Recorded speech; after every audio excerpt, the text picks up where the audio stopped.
Vous scrollez Instagram. Votre ancien coloc de fac poste depuis une terrasse à Biarritz. Votre collègue vient d'acheter une Tesla Model 3. Votre voisin refait sa cuisine pour la deuxième fois. Pendant ce temps, vous mangez des pâtes de la veille en vous demandant si vous êtes la seule personne à vérifier son solde avant de faire les courses. Qu'est-ce qui se passe ici? Comment tout le monde peut se payer ça? La réponse va vous soulager, mais elle va aussi vous faire remettre en question tout ce que vous pensiez savoir sur l'argent en France. Parce que la vérité, c'est que la plupart de ce que vous voyez n'est pas réel. Je m'appelle Max. Aujourd'hui, je vais vous montrer les vrais chiffres. Et je vous promets qu'à la fin, vous allez arrêter de vous sentir en retard. Promenez-vous dans n'importe quelle banlieue parisienne, maison avec jardin, SUV garé devant, panneaux solaires. Visuellement, ça crie la réussite, mais laissez-moi vous dire ce que ces maisons représentent vraiment. Du sable mouvant financier. En 2025, le prix médian d'une maison en Île-de-France tourne autour de 400 000 euros.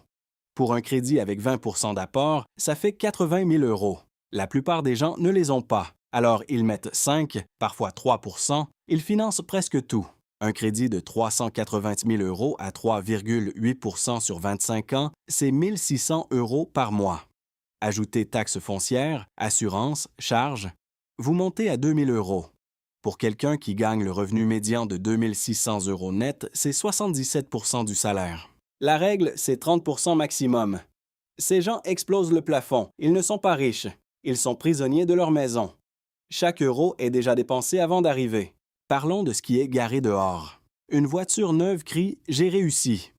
Mais en France, la mensualité moyenne d'un crédit auto est de 450 euros. Pour les SUV, ça monte à 600. Les crédits sur 7 ans sont maintenant la norme.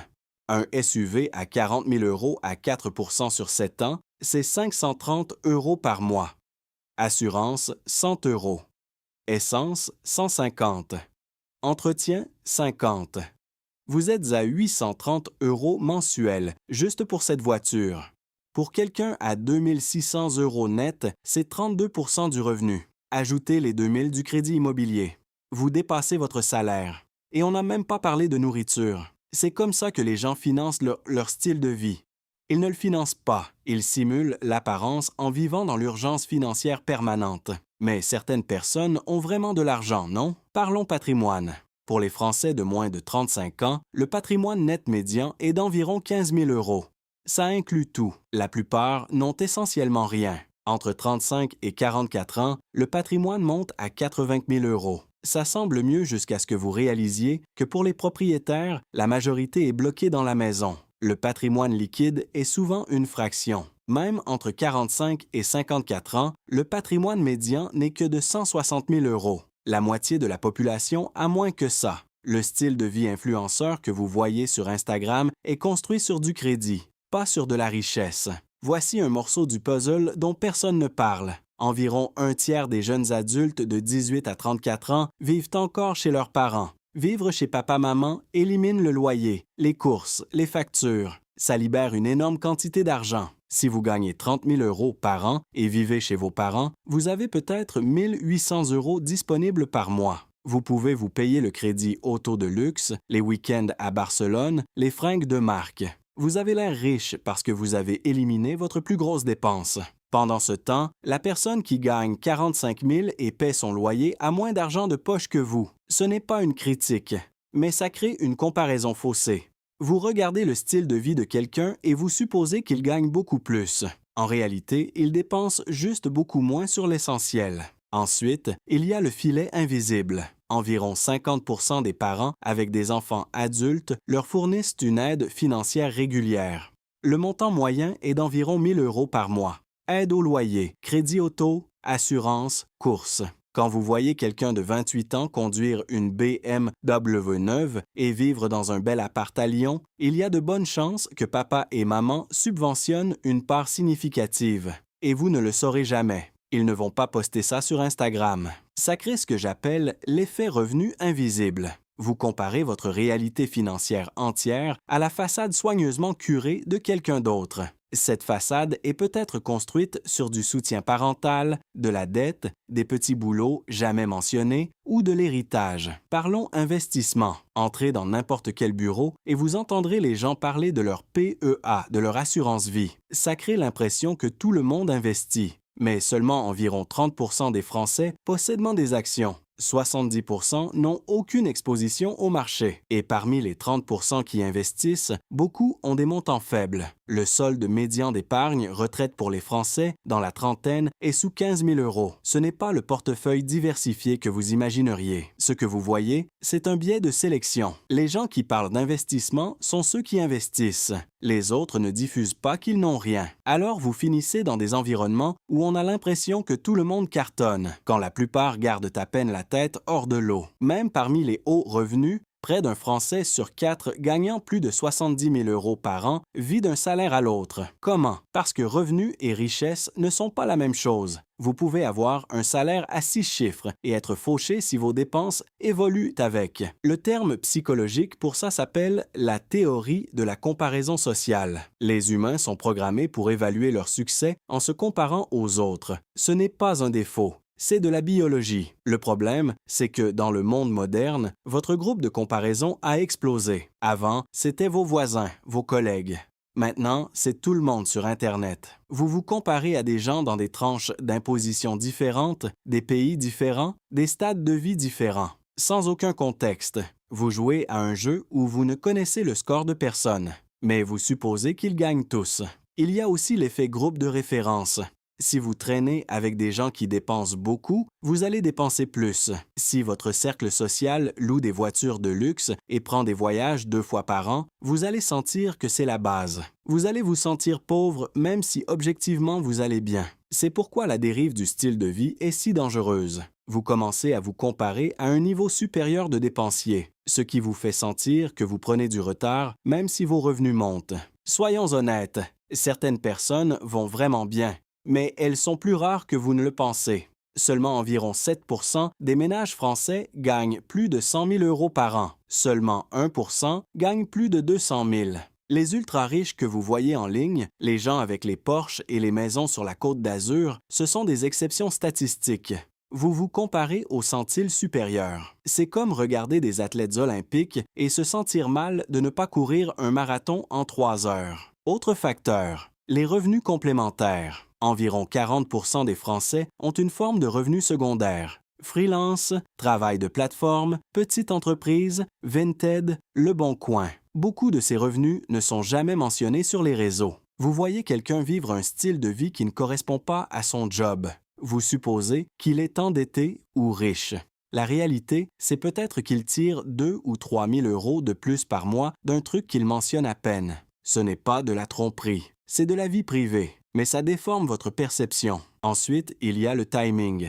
Quelqu'un poste sa voiture en janvier, ses vacances en mars, sa rénovation en juin. Vous voyez tout condensé et vous pensez qu'il fait tout en même temps. Mais il a économisé pour la voiture pendant 2 ans, utilisé des points pour les vacances et la rénovation était étalée sur 6 mois. Les cartes de crédit jouent aussi un rôle énorme. Le Français moyen a environ 5 000 euros de dettes renouvelables, mais beaucoup portent bien plus. Il est possible de financer un style de vie aisé en accumulant des soldes que vous ne pouvez pas rembourser. De l'extérieur, vous ne le sauriez jamais. Voici ce que tout ça signifie pour vous. Si vous vous sentez comme un échec parce que vous ne suivez pas, il y a de très fortes chances que vous allez mieux que vous ne le pensez. Si vous épargnez quoi que ce soit, si vous restez hors des dettes à taux élevés, si vous investissez même un peu, vous êtes devant une portion massive de la population. Les victoires financières discrètes ne sont pas postées. Personne ne flexe d'avoir remboursé sa carte ou atteint un objectif d'épargne. Mais ce sont les choses qui comptent vraiment. Le style de vie que vous voyez est souvent un mélange de dettes, d'aides, de timing et de présentation sélective. Alors que faire? D'abord, soyez à l'aise avec le fait que vous n'aurez jamais d'informations complètes sur les finances de quelqu'un d'autre. Et c'est libérateur. Vous n'êtes pas censé savoir. Le jeu de comparaison est truqué dès le départ. Deuxièmement, redéfinissez ce à quoi le succès ressemble pour vous. Pas à quoi il ressemble sur Instagram. Pas ce que vos parents pensent. Qu'est-ce que la stabilité financière signifie dans votre vie réelle? Pour certains, c'est posséder une maison. Pour d'autres, c'est avoir 6 mois d'épargne. Pour d'autres, c'est être sans dette. Il n'y a pas de tableau universel. Troisièmement, célébrer les victoires invisibles. Vous avez remboursé une carte? C'est énorme. Vous avez atteint un objectif d'épargne? C'est un vrai progrès. Vous avez refusé un achat? C'est de la discipline. Ces moments se composent avec le temps en vraie sécurité financière. Les trucs flashy, la nouvelle voiture, les photos de vacances, ce sont souvent l'opposé. Ce sont des marqueurs d'argent qui sortent, pas qui s'accumulent. Si vous êtes stressé par l'argent mais que vous dépensez pour maintenir les apparences, vous choisissez le stress. Chaque euro que vous dépensez pour avoir l'air riche est un euro que vous ne dépensez pas pour le devenir. L'ironie est brutale. Les gens qui ont l'air les plus riches tournent avec les marges les plus serrées. Et ceux qui construisent discrètement une vraie richesse ont l'air complètement moyens. Parlons des chiffres de l'opt-out. Vous gagnez 2 600 €, vous louez pour 1 000 € au lieu de 1 800. Vous conduisez une voiture payée au lieu de financer à 500 par mois. Vous avez libéré 1 300 € mensuels. Sur un an, 15 600 €. En 5 ans, 78 000 € plus les retours d'investissement. C'est un apport. C'est un fonds de liberté. Mais ça nécessite d'être OK avec avoir l'air moins prospère que vous pourriez paraître. Je ne dis pas de vivre comme un moine. Mais il y a une énorme différence entre dépenser intentionnellement sur des choses qui améliorent votre vie et dépenser par réflexe pour maintenir une image. L'un construit la richesse, l'autre la brûle. Vous devez être honnête sur les compromis. La personne avec la belle maison travaille peut-être 70 heures par semaine. Celle avec la voiture neuve mange des pâtes 4 soirs. Celle qui voyage a peut-être 0 épargne retraite. Tout le monde fait des compromis. La différence, c'est qu'ils ne montrent que le côté positif. Une dernière chose, si vous recevez de l'aide familiale, assumez-le. Il n'y a pas de honte. Le transfert multigénérationnel, c'est comme ça que la plupart construisent la stabilité. La honte vient du fait de prétendre que vous avez tout fait vous-même. Quand vous prétendez que l'aide n'existe pas, vous déformez la perception de ce qui est réalisable. Voici l'essentiel. Les vies financières autour de vous sont en grande partie des illusions. Une partie est de la dette. Une partie est de l'aide. Une partie est de la présentation sélective. Même les trucs réels viennent avec des compromis invisibles. Le Français médian ne vit pas large. Il se débrouille à peine, fait des compromis et essaie de projeter la stabilité même quand il ne la ressent pas. Si vous épargnez, si vous investissez, si vous restez hors des dettes à taux élevés, vous allez mieux qu'une énorme portion de la population. Vous ne postez juste pas à ce sujet. Et c'est bien. La sécurité financière est silencieuse. Elle ne s'annonce pas. Elle s'accumule en arrière-plan pendant que tout le monde performe. Arrêtez de mesurer votre progrès contre le highlight reel de quelqu'un d'autre. Mesurez-le par rapport à où vous étiez il y a un an. Êtes-vous mieux maintenant? C'est la seule comparaison qui compte. Tout le monde est sur sa propre timeline avec ses propres avantages, sa propre aide, sa propre dette. Vous n'aurez jamais l'image complète. Alors arrêtez de compétitionner avec un mirage. Les chiffres sont simples. Dépensez moins que vous ne gagnez. Investissez la différence.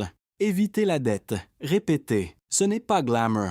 Ça ne vous donnera pas de followers, mais ça fonctionne. Et dans 20 ans, pendant que tout le monde essaie encore d'avoir l'air riche, vous serez en train de construire quelque chose de réel. La prochaine fois que vous voyez quelqu'un poster depuis une plage ou arriver dans un SUV neuf, souvenez-vous des chiffres. Ce que vous voyez est probablement une façade construite sur de la dette, de l'argent familial ou des compromis jamais mentionnés. Vous ne prenez pas de retard. Vous refusez juste de jouer à un jeu conçu pour vous faire perdre. Les gens qui réussissent financièrement ont compris que personne ne tient le score sauf eux. Ils ont arrêté de se soucier de ce que leur voisin conduit. Ils ont arrêté d'essayer d'impressionner des gens qui ne se soucient pas d'eux. Ils sont devenus à l'aise avec avoir l'air moyen, tout en construisant quelque chose de solide en dessous. C'est ça, la vraie richesse. Pas la maison, pas la voiture, pas les photos. La vraie richesse, c'est se réveiller sans anxiété financière. C'est pouvoir quitter un travail terrible parce que vous avez des options. C'est ne pas vérifier votre compte avant d'acheter des courses. C'est vers ça que vous travaillez. Et si vous êtes sur ce chemin, même si c'est lent, même si c'est ennuyeux, même si personne ne le remarque, vous êtes déjà devant la plupart des gens. Si cette vidéo vous a aidé, abonnez-vous. On publie chaque semaine pour vous aider à prendre de meilleures décisions. À la prochaine.